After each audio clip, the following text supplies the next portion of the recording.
안녕하십니까, 최일진쌤입니다. 반갑습니다.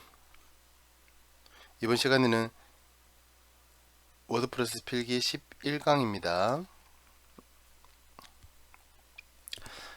섹션 18에서 교정보호 한글 맞춤법에 대한 내용을 진행을 할게요. 자, 우리가 문서를 작성을 하다 보면 이제 TV나 이런 것을 통해서 많은 작가분들이 글을 쓸 때 원고지에서 쓰는 모습들을 보셨을 수도 있을 거고요. 아니면 워드로 어떤 글을 작성하는 경우도 많이 보았을 겁니다.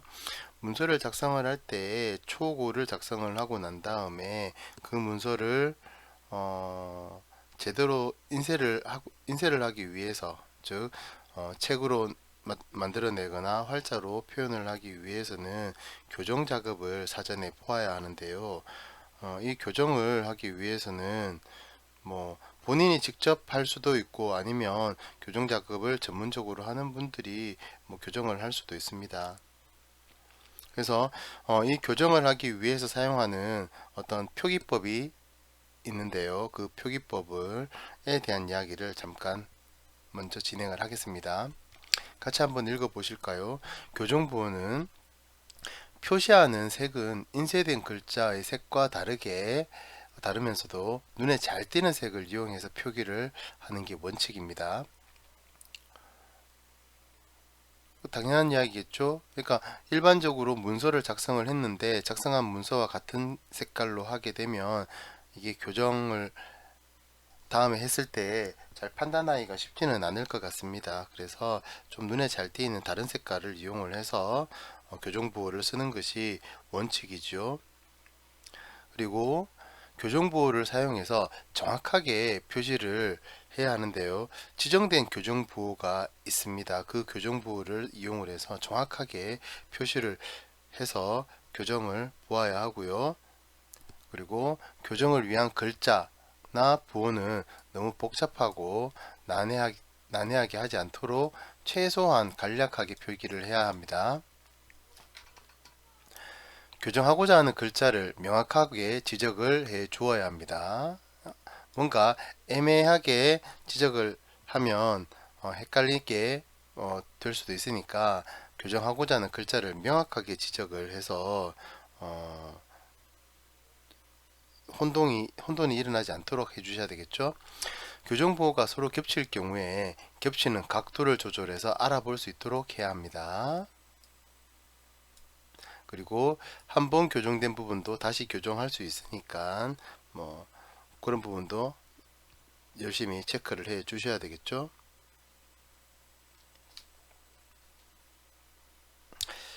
자, 교정 부호를 사용을 할 때 함께 지시어도 사용을 할 수가 있는데요. 예를 들어서 교정 부호를 하고 난 뒤에 글자를 이탈릭체로 고쳐주세요. 앞에 이 글자를 대문자로 바꿔주세요. 소문자로 해주세요.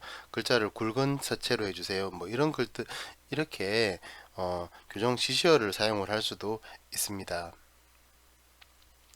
자, 교정부호의 표기법의 기출 문제를 한번 살펴볼까요? 첫 번째, 다음 중 교정 다음 중 교정 부호 사용 시 유의할 점에 대해서 설명한 것 중 옳지 않은 것입니다. 1번 교정 부호를 표시하는 색은 눈에 잘 띄게 한다. 교정 부호는 지정한 부호를 사용해서 교정한다. 한번 교정된 부분은 다시 교정할 수 없다. 네 번째, 교정 부호가 너무 복잡하거나 난해하지 않도록 해야 한다. 정답은요? 교정된 부분은 다시 교정할 수 없다가 아니라 다시 교정할 수 있었죠. 두 번째 문제, 여러분들이 이번에는 이 문제는 한번 직접 한번 해보시기 바랍니다.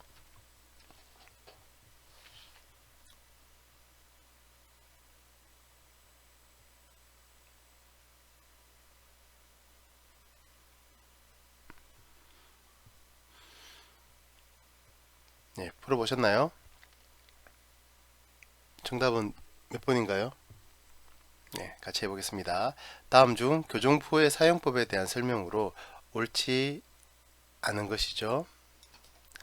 사용법에 대한 설명 중 잘못된 것을 찾습니다. 1번, 한 번 교정된 부분도 다시 교정할 수가 있다. 맞는 말이죠. 두 번째, 교정부호를 표시하는 색은 원고의 글자색과 같은 색으로 해야 한다. 다른 색으로, 눈에 잘 띄는 색으로 해 주셔야 된다 라고 이야기를 했죠. 잘못된 것은 2번이 잘못됐네요. 세 번째, 교정할 내용은 의미가 정확하게 명확하게 전달되도록 간단 명료하게 표시해야 되는 게 맞고요. 교정할 글자를 정확하게 명확하게 지적해야 하는 것도 맞습니다. 정답은 2번이군요.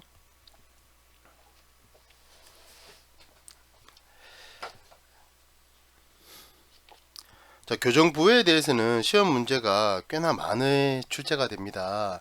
그래서 교정부호를 여러분들 암기를 좀 하고 있어야 될 텐데요. 그리고 어떻게 교정을 진행을 하는지도 알고 계시면 더더욱 좋을 것 같습니다. 자, 우선 교정부의 종류에서 들여쓰기 교정부호를 살펴볼게요. 자, 들여서기 할 위치에서 이렇게 지정을 해 줘야 되겠죠. 그리고 내어서기를 할 만큼 특정 글자에서 바깥쪽으로 내었을 만큼의 위치가 요 위치가 되겠네요. 끌어올리기라고 합니다. 아래쪽에 있는 글자를 위쪽 해당되는 라인에까지 끌어올리고 끌어내리기 할 수 있습니다. 돼지꼬리 2개를 사용을 해서 삭제를 할 수가 있고요. 자, 중괄호를 이용을 해서 삽입할 수도 있습니다. 글자와 글자가 떨어져 있는 경우 이어 붙이기를 할 수가 있고요. 글자의 간격을 띄우기 위해서 사이 띄우기를 할 수가 있습니다. 아래쪽에 있는 줄을 위쪽으로 줄 잇기를 하기 위해서 사용을 하고요. 화살표 방향은 반대 방향으로도 갈 수 있겠죠. 문단을 나눌 때 사용하는 기호입니다. 해당 영역에 있는 내용을 바꾸기 위해서 바꿀 내용을 동그라미 치고 이와 같이 내용 바꾸기를 할 수가 있고요. 위치를 바꿀 수 있는 자리 바꾸기가 있습니다.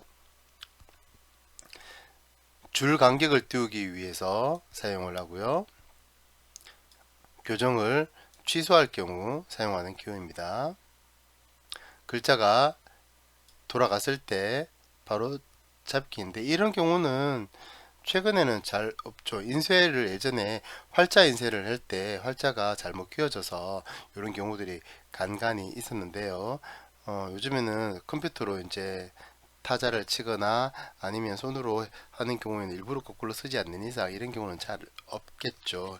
인쇄를 할 때 활자 인쇄를 하는 경우 이런 경우들이 좀 간간히 생기는 경우들이 있었습니다. 자, 그러면 다음 문제를 한번 여러분들이 직접 한번 풀어보도록 하겠습니다. 두 문제 모두 한번 풀어보시기 바랍니다.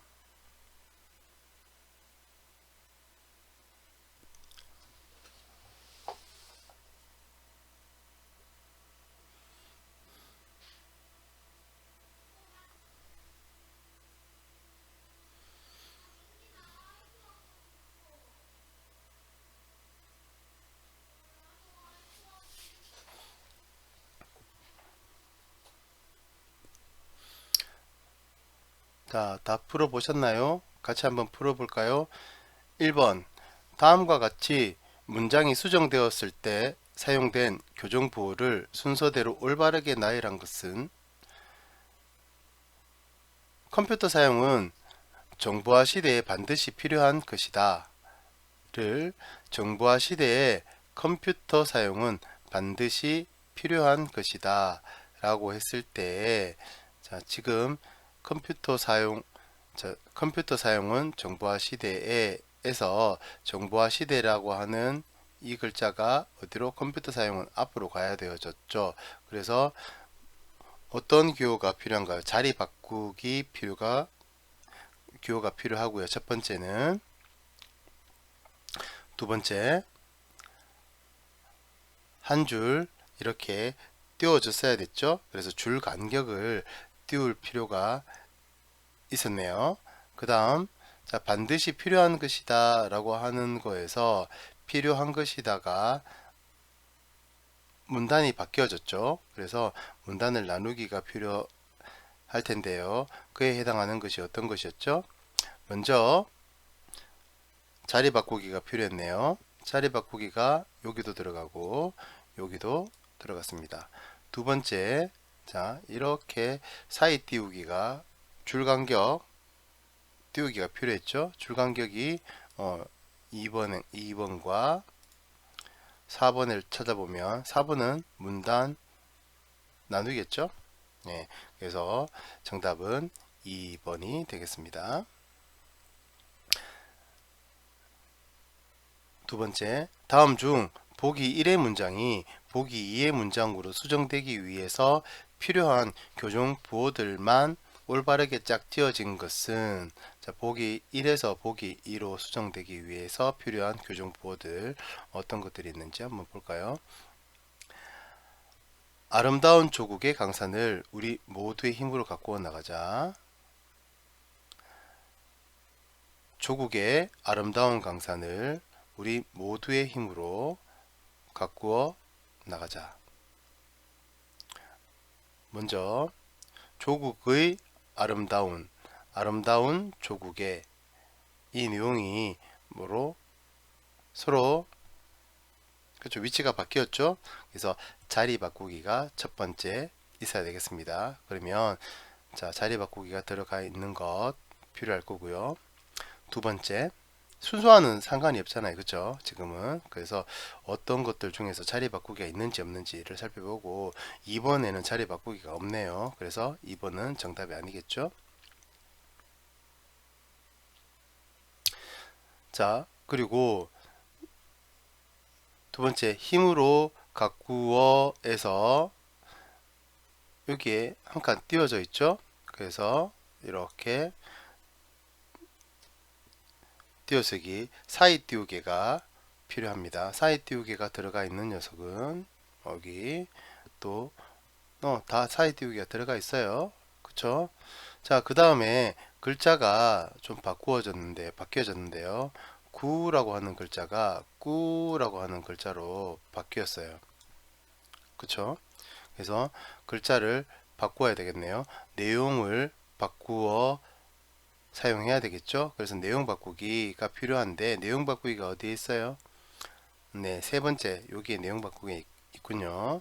나머지는 전부 다 얘도 필요 없는 거였고 이 녀석도 필요 없는 거였죠. 정답은 몇 번? 3번이 되겠습니다.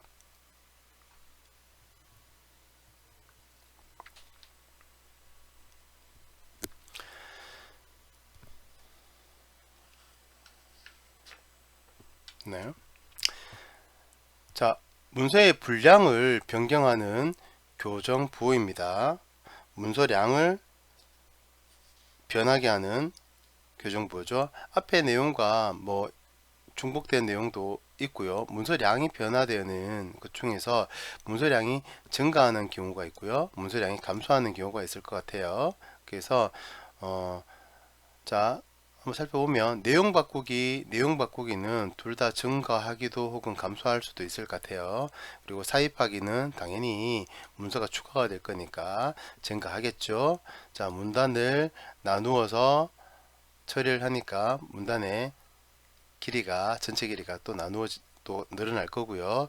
사이 띄우기를 통해서 글자와 글자의 간격이 또 늘어나니까 문서의 분량이 또 늘어나겠죠. 줄간격 띄우기도 마찬가지겠죠.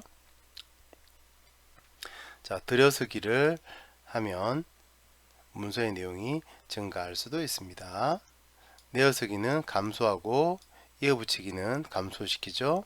자, 삭제를 하거나 줄이기를 하면 문장의 내용이 문서량이 감소하는 경향이 있겠죠. 자, 문서량이 변하는 교정부호를 이와 같이 잘 구분해서 살펴보시고 그와 관련된 문제를 한번 살펴보도록 하겠습니다. 1번 다음 중 문서의 분량을 증가할 가능성이 있는 교정 부호들로만 올바르게 짝지은 것은 무엇일까요? 증가할 교정 부호들이죠. 자, 얘는 증가할 수 있고요. 내어쓰기는 감소죠. 그리고 이어쓰기, 이어붙이기도 감소하는 부분이었으니까 해당이 안 되겠습니다. 두 번째, 들여쓰기는 증가, 문단 나누기도 증가, 그리고 줄읽기는 감소였죠. 그 다음 문단을 뭐라는 거라고요? 네, 끌어내리기죠. 자, 끌어내리기는 뭐 문단 분량과 크게 관련 있는 내용은 아닙니다. 그리고 자, 줄이기, 그 다음에 이어붙이기는 감소죠. 감소하는 부분이었고, 그 다음에 줄 간격 띄우기, 문단 나누기, 그리고 내용 바꾸기는 모두 증가와 관련이 있네요. 정답은 4번이 되겠습니다.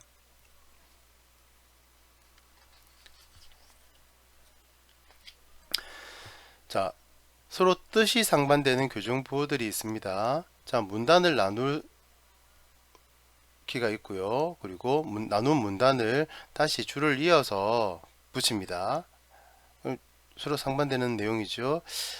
자, 글자와 글자의 사이를 띄우고 혹은 그 글자를 이어 붙일 수가 있네요. 그래서 이렇게 뜻이 상반되는 끌어내리기가 끌어올리기가 서로 상반되고요. 삽입을 하게 되면 또 삭제를 하는 또 상반된 내용이 있고 들여서기와 내어서기도 서로 상반된 내용이죠.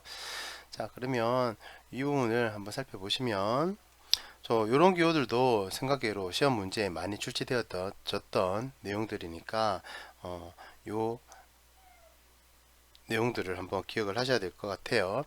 자, 다음 중 서로 상반되는 의미를 지닌 교정 부호들로만 구분되어진 것은 뭐가 있나요? 자, 1번 문단 나누기 줄이기. 이건 맞는데요? 그죠? 네, 1번은 맞는 말. 그 다음에 사이티계와 이거는 뭐죠? 삽입이죠? 이거는 관계없는 이야기죠. 그 다음에 얘도 자, 이거는 삭제죠. 삭제랑 이어붙이는 거하고는 상관없이 사이 띄우겠죠. 예, 그리고 얘들도 좀 관계가 없어 보이는군요. 정답은 1번이 되겠습니다.